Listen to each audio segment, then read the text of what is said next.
Hi అండి అందరికీ welcome back to my channel. ముందుగా మీరు మీ కుటుంబ సభ్యులందరికీ సంక్రాంతి పండుగ శుభాకాంక్షలు. ఈ రోజైతే మేము సంక్రాంతి పండుగ ఏ విధంగా జరుపుకున్నామో ఈ వీడియో ద్వారా మీకు చూపించాలి అనుకుంటున్నాను. ఎర్లీ మార్నింగే లేచి ఇంటి గుమ్మాలు కడుక్కొని ఇంటి ముందైతే ముగ్గు వేసుకుంటున్నాను. మాకు 2 సైడ్స్ కాబట్టి 2 సైడ్స్ కంపల్సరీగా మేము ముగ్గు వేసుకోవాలి. ఇది మెయిన్ డోర్ వైపు. నా ముగ్గు ఏ విధంగా ఉందో నా కామెంట్స్ బాక్స్లో కామెంట్ చేయండి. ఇప్పుడైతే ముగ్గు అయితే కంప్లీట్ అయిపోయింది. ఇది నేను వచ్చిన రోజు కడుక్కొని సంక్రాంతి పండుగ ఉంది కదా అనేసి పెయింట్తో వేసేసాను. ఇంటి ముందు ఎలా ఉందో నాకు చెప్పండి. నాకు వచ్చినంత వరకు నేను వేసుకున్నాను, అంటే ఇంటిని శుభ్రంగా అలంకరించాలని. ఇది పెరటి వైపు ముగ్గు. 2 సైడ్స్ ముగ్గులైతే కంప్లీట్ అయిపోయింది. ఇప్పుడు ముత్తైదులను పిలిచి వాళ్ళకి పసుపు రాసి కుంకుమ బొట్టు పెట్టి వాయనం ఇవ్వడానికైతే రెడీ చేస్తున్నాము. ఇక్కడైతే మేము పిలిచిన ముత్తైదులు వచ్చారు. వాళ్ళని కూర్చోబెట్టి ముందుగా కాళ్ళు చేతులకి పసుపు రాసి ఆ తర్వాత కుంకుమ బొట్టు పెట్టి వాళ్ళకి సన్నటి దారం పోగులాగా వేసి వాళ్ళకి వాయనం ఇస్తున్నాము. ఇదంతా మా అత్తమ్మ దగ్గరుండి చేస్తున్నారు. మా అత్తమ్మ వచ్చిన ముత్తైదులకి పసుపు రాస్తుంటే నేను వాళ్ళకి బొట్టు పెట్టుకొని వాయనం ఇచ్చుకుంటూ వెళ్తున్నాను.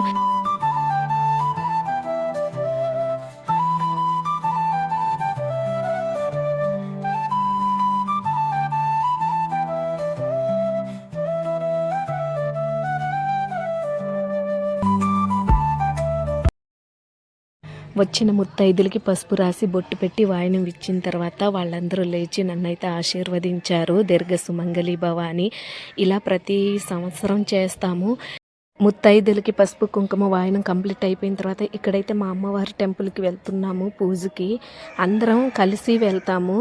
చాలా సందడిగా ఉంటుంది. ఇలాంటి టైంలో చాలా కోఆర్డినేషన్తో చేస్తాము ఏ పనైనా కానీ. ఇక్కడైతే పూజకి అందరం బయలుదేరుతున్నాము.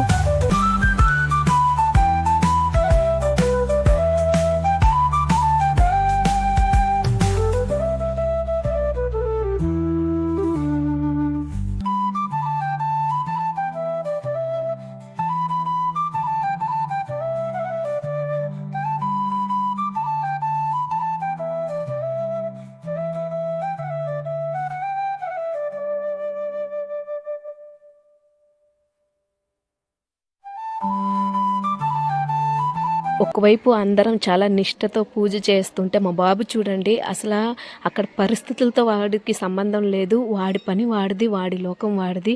తర్వాత వాళ్ళ నాన్నగారు వచ్చి తీసుకెళ్దామంటే అసలు రావట్లేదు. అక్కడక్కడే తిరుగుతున్నాడు. అసలు పూజకు వచ్చాడో తిరగడానికి వచ్చాడో తెలియట్లేదు. ఎంత అల్లరంటే అక్కడ జరిగిన సిచ్యువేషన్స్తో వాడికి అక్కర్లేదు. వాడి పని వాడిది అన్నట్టు ఉంటాడు. పూజ అయితే కంప్లీట్ అయిపోయింది. అందరూ హారతులు తీసుకొని ఇంటికైతే వెళ్ళిపోతున్నాము.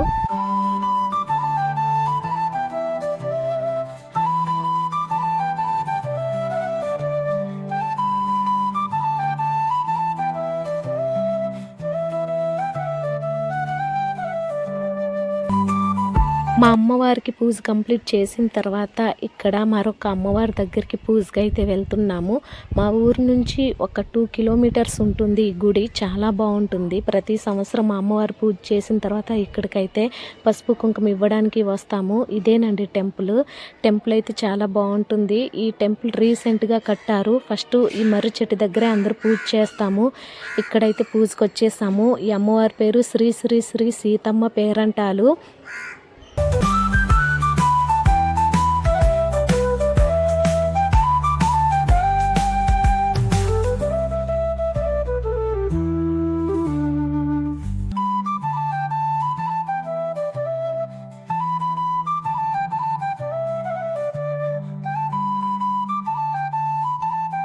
సీతమ్మ పేరంటాల దగ్గర పూజ అయితే కంప్లీట్ చేసుకొని ఇంటికైతే వచ్చేసాము. ఇప్పుడైతే వంట చేయాలి. ఎందుకంటే రాత్రి అమ్మవారికి ఉపారాలు పెట్టి తర్వాత మేము దాన్ని స్వీకరిస్తాము. ఇక్కడైతే మా మామయ్య తీపి పొంగల్ చేయడానికైతే బెల్లం కొడుతున్నారు. ఒకవైపు మేము వెజిటేబుల్స్ కట్ చేస్తుంటే మా మామయ్య బెల్లం కొడుతున్నారు. అలాగే మా అత్తమ్మ కూడా ఒకవైపు ఒక్కొక్క ఐటెం వంట చేస్తున్నారు.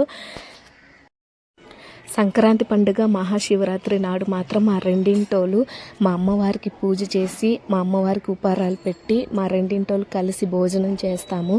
చాలా సందడిగా ఉంటుంది. రెండింటోళ్ళు చాలా కోఆర్డినేషన్తో ఏ పండుగ అయినా మేము చేసుకుంటాము. ఇక్కడైతే మా చిన్న మామయ్య అమ్మవారికి నైవేద్యం పెట్టడానికి మా చిన్న మామయ్య అయితే విస్తరాకులు రెడీ చేస్తున్నారు. వంటలు అయితే కంప్లీట్ అయిపోయింది. మా అమ్మవారికి ఉపహారాలు అయితే రెడీ చేసాము. తర్వాత మా పెద్ద మామయ్య, పెద్ద అత్తమ్మ, చిన్న మామయ్య, చిన్న అత్తమ్మ అమ్మవారికి సారీ చూపించి నమస్కరించి తర్వాత ఆ దీపారాధన దగ్గర తలో చుక్క నూనె అయితే వేస్తాము మా కుటుంబ సభ్యులందరం కూడా.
అమ్మవారికి సారి చూపించి నూనె పోసిన తర్వాత అమ్మవారు స్వీకరించిన తర్వాత ఆ ఉపహారాలు మా ఇంట్లో కుటుంబ సభ్యులు అందరం కూడా స్వీకరిస్తాము.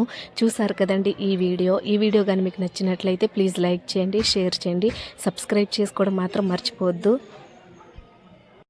అలాగే మీ ఇంట్లో సంక్రాంతి పండుగ ఏ విధంగా జరుపుకుంటున్నారో నా కామెంట్స్ బాక్స్లో కామెంట్ చేయండి. ఒక మంచి వీడియోతో మళ్ళీ కలుద్దాం. Thank you so much to all.